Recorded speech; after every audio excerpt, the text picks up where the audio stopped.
What's up everyone? In this video I'll show you how to delete your YouTube search history.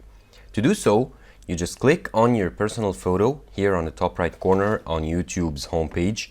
Click on it. And then you have to click on manage your Google account, not your channel. So click on manage your Google account. It'll open your Google account settings page. Here from the left side, click on data and privacy. Then scroll down a bit till you see history settings. You'll see here the third option is YouTube history, and by default it's on. However, if you want to delete your history, just click on YouTube history. Scroll down a bit.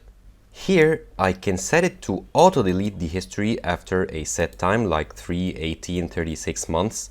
You can do so if you like, you can go ahead and do, but I want only to delete the existing history. So I'll close the window and click on manage history. Here I have the option to not save YouTube history at all.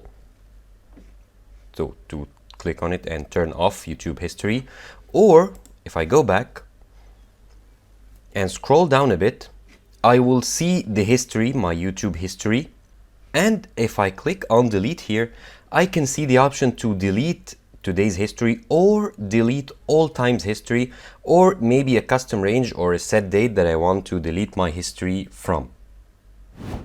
Thank you for watching this video. Subscribe to Online Success and click on the video on the screen for more help.